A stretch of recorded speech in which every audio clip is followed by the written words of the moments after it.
ശ്രീ ശ്രീത് പണിക്കർ, ഇവിടെ ഇവിടെ ഇപ്പോൾ ഈ കഴിഞ്ഞ ഇപ്പം ഇവിടെ സലീംകുമാറിൻ്റെ മരണമാവട്ടെ, അതിനു മുമ്പ് ശ്രീനിവാസൻ്റെ മരണമാവട്ടെ, അതിനു മുമ്പ് സംവിധായകൻ സിദ്ദിഖിൻ്റെ മരണമാവട്ടെ, നമ്മൾ ദൃശ്യമാധ്യമങ്ങൾ പാലിക്കുന്ന ഒരു സ്വയം നിയന്ത്രണമുണ്ട്. എന്ന് പറഞ്ഞാൽ ചാനലുകൾ കൂടിയ കാലത്ത് എല്ലാവരും ചേർന്ന് ഒരു സൈഡിൽ നമ്മുടെ ക്യാമറ സ്റ്റാൻഡ് കൊണ്ട് വെക്കുക, അവിടെ ക്യാമറ വെക്കുക, വരുന്നവർ അങ്ങോട്ടേക്ക് വരിക, അനുസ്മരിക്കുക, പോവുക എന്നുള്ള നിലയ്ക്ക് അങ്ങോട്ടേക്ക് പോയി അനുസ്മരണം എടുക്കേണ്ടതില്ല എന്ന് വെക്കുന്ന ഒരു സ്വയം നിയന്ത്രണമാണ്. എന്താണ് അത് സംഭവിക്കുന്നത്? എന്തുകൊണ്ടാണ് സംഭവിക്കുന്നത്? നമുക്ക് ഒരു മേലധികാരി ഉണ്ട്, അവിടെ പോയി ഈ പറയുന്ന പ്രശ്നമുണ്ടാക്കുന്നത് നല്ലതല്ല എന്ന തോന്നലുണ്ടാവുന്നുണ്ടല്ലേ? ഒരു സംവിധാനം ഉള്ളതുകൊണ്ടാണ്. ഇവിടെ അങ്ങനെ ഒരു സംവിധാനം ഇല്ലെന്നേ. ഇവിടെ ഓരോരുത്തർ വരുന്നു, തോന്നിയ പോലെ പോകുന്നു. ഒരു സംവിധാനം ഉണ്ടാക്കാനെങ്കിലും സർക്കാരിന് പറ്റുമോ ശ്രീത് പണിക്കർ? തീർച്ചയായിട്ടും. കാരണം ഈ മെയിൻ സ്ട്രീം മീഡിയയും ഈ ഓൺലൈൻ ചാനലുകളും തമ്മിലുള്ള ഏറ്റവും പ്രധാനപ്പെട്ട വ്യത്യാസം എന്ന് പറയുന്നത് തന്നെ ഹാഷ്മി പറഞ്ഞ ഒരു പോയിന്റാണ്. സാമാന്യമായിട്ട് നമ്മൾ സംസാരിക്കുന്ന ഭാഷയിൽ പറഞ്ഞാൽ ചോദിക്കാനും പറയാനും ആളുണ്ട് എന്നുള്ളത് കൊണ്ടാണ്. അത് ആ സ്ഥാപനത്തിന് ഉത്തരവാദിത്വം ഉണ്ടാവും. ഇനി ആ സ്ഥാപനത്തിന്റെ മൊത്തത്തിൽ ഉള്ള പെരുമാറ്റവും ആ രീതിയിലാണ് എങ്കിൽ അതിന് വീണ്ടും ചോദിക്കാനും പറയാനുമായിട്ട് ഹയർ ബോഡീസ് ഉണ്ട്. ഇപ്പോൾ ഉദാഹരണത്തിന് പ്രിന്റ് മാധ്യമങ്ങളൊക്കെ തന്നെ കവർ ചെയ്യുന്ന പ്രസ് കൗൺസിൽ ഓഫ് ഇന്ത്യ പോലെയുള്ള സ്ഥാപനങ്ങളുണ്ട്.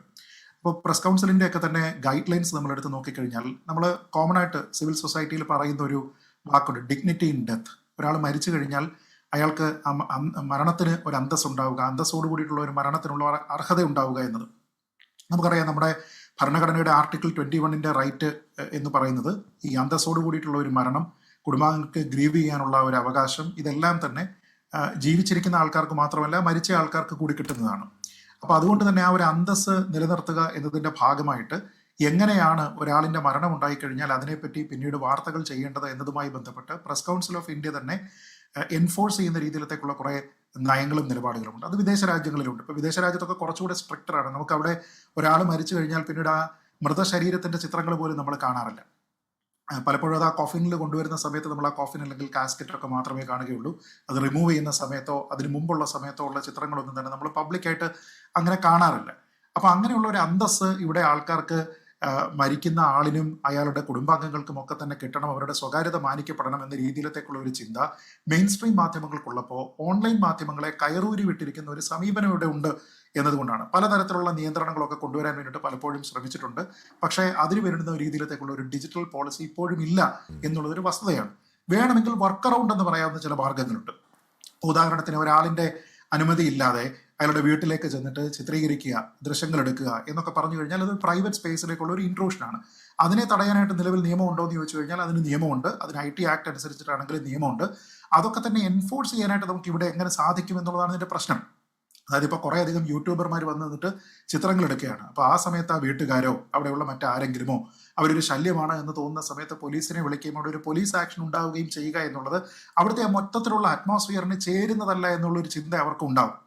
അപ്പൊ അതുകൊണ്ടാണ് ഈ ആൾക്കാർ പലപ്പോഴും സഹിച്ചും ക്ഷമിച്ചും ഒക്കെ തന്നെ ഇത് എങ്ങനെയെങ്കിലും ഒന്ന് കഴിയട്ടെ എന്നൊക്കെ കരുതിയിരിക്കുന്നത്. അതുകൊണ്ടാണ് ഞാൻ പറഞ്ഞത് ബ്ലാങ്കറ്റ് ആയിട്ടുള്ള ഒരു കാര്യം, അതായത് മരണ വീട്ടിൽ നിങ്ങൾക്ക് മൊബൈലിൽ ചിത്രീകരിക്കാനായിട്ട് സാധ്യമല്ല എന്ന രീതിയിലത്തേക്കുള്ള ഒരു കാര്യം ഉണ്ടാവുക, അത് എൻഫോഴ്സ് ചെയ്യുക. ഇപ്പൊ ഈ നമ്മുടെ നാട്ടിൽ ഇത് ആരുടെ വീടുകളിലേക്കാണ്, ആരുടെ മരണം ഉണ്ടാകുന്ന സമയത്താണ് ഈ യൂട്യൂബർമാരൊക്കെ തള്ളിക്കയറുന്നത്? ഒന്ന് പിന്നെ എന്താണ്, സിനിമക്കാരായിരിക്കണം, അതല്ലെങ്കിൽ രാഷ്ട്രീയക്കാരായിരിക്കണം. അങ്ങനെ ആ മേഖലകളുമായി ബന്ധപ്പെട്ട് പ്രശസ്തിയുള്ള ആൾക്കാരാണ്. ഇതിനെ കൺട്രോൾ ചെയ്യാനായിട്ട് സത്യത്തിൽ ഈ രണ്ട് ആൾക്കാർക്ക് തന്നെ സാധിക്കും. ഒന്ന് ഇപ്പോൾ അമ്മ പോലെയുള്ള ഓർഗനൈസേഷൻസ് ഉണ്ട്, അതേപോലെ ഒരു രാഷ്ട്രീയക്കാരാണെങ്കിൽ അവരുടെ പാർട്ടികളുണ്ട്. അവർക്ക് ചെയ്യാൻ കഴിയുന്ന ഒരു കാര്യമുണ്ട്. ഞാൻ നേരത്തെ സൂചിപ്പിച്ചതുപോലെ ഒരു ലയസൺ ആളെ അപ്പോയിന്റ് ചെയ്യുക. ഇപ്പോൾ ഒരു നടൻ മരിച്ചു, അത് സലീംകുമാറോ അല്ലെങ്കിൽ ശ്രീനിവാസനോ ആണെങ്കിൽ അമ്മയിൽ നിന്ന് ഒരു ലയസൺ ആളിനെ അതിനു വേണ്ടിയിട്ട് നിയമിക്കുക. അവിടെ നിന്ന് ഒരു ഒഫീഷ്യൽ സ്റ്റേറ്റ്മെന്റ് ഉണ്ടാവുക. അതിലവർ പറയുക ചിത്രീകരണത്തിനുള്ള അനുമതിയില്ല, മീഡിയ സോൺ എവിടെയാണ് പ്ലാൻ ചെയ്തിരിക്കുന്നത്, ഏത് സമയത്ത് നിങ്ങൾക്കത് ചിത്രീകരിക്കാം.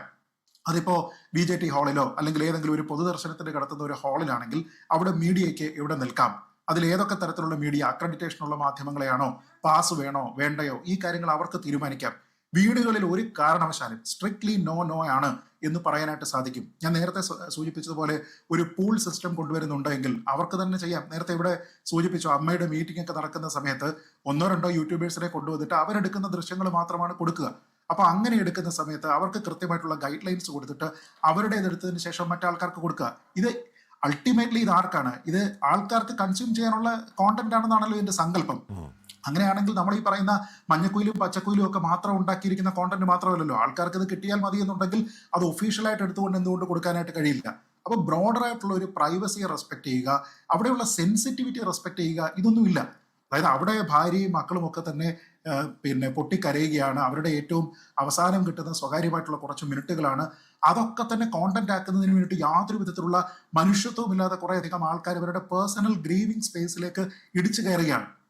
എന്നിട്ട് ആൾക്കാരുടെ അടുത്ത് നേരത്തെ താങ്കൾ പറഞ്ഞ ഒരു നല്ല കാര്യമാണ്. കാരണം ഒരു ഡെസിഗ്നേറ്റഡ് സ്പേസ് കണ്ടെത്തുന്നു, പ്രശസ്തരായിട്ടുള്ള ആൾക്കാർക്ക് അവരുടെ സഹപ്രവർത്തകനെ ഓർക്കുന്നതിന് വേണ്ടിയിട്ട് അവിടെ വന്നിട്ട് യാതൊരു വിധത്തിലുള്ള കമ്പൽഷനും ഇല്ലാതെ അവർക്ക് പറയാവുന്ന അവിടെ നിന്ന് പറഞ്ഞിട്ട് പോകാം, കൂടുതലായിട്ടുള്ള ചോദ്യങ്ങളില്ല. ആ രീതിയിലത്തേക്കൊക്കെ ഇത് പ്ലാൻ ചെയ്യുക എന്ന് വെച്ചാൽ 1-2 ഇവന്റുകൾ ഇതേപോലെ നടന്നു കഴിയുമ്പോഴത്തേക്ക് ഇതൊരു കൾച്ചറായിട്ട് മാറും. അങ്ങനെ ഇത് എത്രത്തോളം നമ്മൾ പരമാവധി 15 പേരാണ് ഉണ്ടാവുക. ഈ മൊബൈലുകാർ വന്ന 10-60 പേരാ. അതെങ്ങനെയാണ് ആ സംവിധാനം ഉണ്ടാക്കാൻ പറ്റുക? വേഴ്സായി മാറി എന്ന് നമുക്ക് കാണാം. ശ്രീത, ഇപ്പം നമ്മൾ പരമാവധി 15-16 പേരാ ഉണ്ടാവുക. മൊബൈലുകാർ 60-70 പേരൊക്കെയാണെന്ന് വരിക. അവരെങ്ങനെയാണ് ഒരു എക്സാക്ട്ലി ഞാൻ പറഞ്ഞത് അതുകൊണ്ടാണ് ബ്ലാങ്കറ്റ് ബാൻ. Say no. മൊബൈലും കൊണ്ട് ചിത്രീകരിക്കാനായിട്ട് ഇവിടെ സാധ്യമല്ല. നിങ്ങൾക്ക് വന്ന് റെസ്പെക്ട് കൊടുത്തിട്ട് പോകണമെന്നുണ്ടെങ്കിൽ നിങ്ങൾക്ക് അവിടെ ചെല്ലാം. മറ്റേതൊരാളിനെയും പോലെ അവിടെ ഒരു എൻട്രി ഉണ്ട്, അവിടെ ഒരു എക്സിറ്റ് ഉണ്ട്, നിങ്ങൾക്ക് അവിടെ നിന്ന് പോകാം. പക്ഷേ മൊബൈൽ എടുത്ത് ചിത്രീകരിക്കാനായിട്ട് പാടില്ല എന്ന രീതിയിലത്തേക്ക് സ്ട്രിക്റ്റ് നോയാണ്. ഇപ്പൊ ഇതിന്റെ വർഷമായിക്കൊണ്ടിരിക്കുന്നത് നോക്കൂ. ഇപ്പോ സലീം കുമാറിന്റെ മരണവുമായി ബന്ധപ്പെട്ട് നമ്മൾ കണ്ടിരിക്കുന്ന വിവരങ്ങളാണ്, അതുമായി ബന്ധപ്പെട്ട് അവിടെ നടന്നിരിക്കുന്ന സീനാണ് ഇത്രത്തോളം വിവാദമാകുന്നത്, നമ്മൾ ഇങ്ങനെ ഒരു ചർച്ചയ്ക്ക് പോകുന്നത്. ഇതിന് തൊട്ടു മുമ്പ് ഇത് ഇല്ലാഞ്ഞിട്ടല്ല. പക്ഷെ ആ സമയങ്ങളിലെല്ലാം തന്നെ താങ്കൾ പറഞ്ഞ പോലെ സംവിധായകൻ സിദ്ദിഖിന്റെ കാര്യത്തിലാണെങ്കിലും നടൻ ശ്രീനിവാസന്റെ കാര്യത്തിലാണെങ്കിലും ഒക്കെ ഇതുണ്ട്. പക്ഷേ ഇത് ഇത്രത്തോളം ലെവലിലേക്ക് ചർച്ച ചെയ്യാവുന്ന ലെവലിലേക്ക് പോയത് അവിടെ ഇതാവാം എന്ന് കരുതിയിട്ടും ഇതിന് തടയാൻ ആരുമില്ല, എൻഫോഴ്സ് ചെയ്യപ്പെടുന്ന മാനദണ്ഡങ്ങളില്ല. അപ്പൊ നമുക്ക് നമ്മുടെ സർവ്വസ്വാതന്ത്ര്യം എന്ന് കരുതുന്നത് കൊണ്ടാണ് നേരത്തെ ഒരുപക്ഷെ 6 പേരായിരുന്നെങ്കിൽ ഇന്ന് 60 ആവുന്നത്. ഇത് ഇന്ന് നിയന്ത്രിച്ചില്ല എങ്കിൽ ഈ 60 എന്ന് പറഞ്ഞാൽ നാളെ 600 മാറും.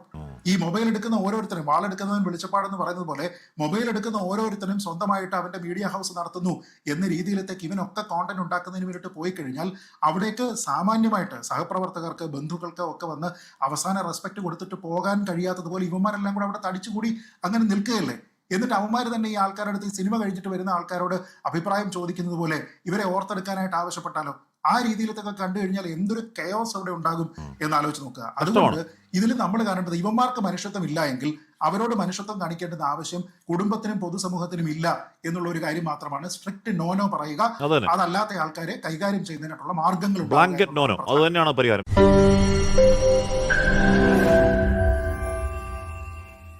ലോകത്തെവിടെയായാലും ഏത് സമയത്തും 24 വാർത്തകളും ഓഗ്മെന്റഡ് റിയാലിറ്റി പാക്കേജുകളും എക്സ്പ്ലെയിനറുകളും വിശദമായി കാണാൻ ഞങ്ങളുടെ യൂട്യൂബ് ചാനൽ നിങ്ങൾക്ക് സബ്സ്ക്രൈബ് ചെയ്യാം.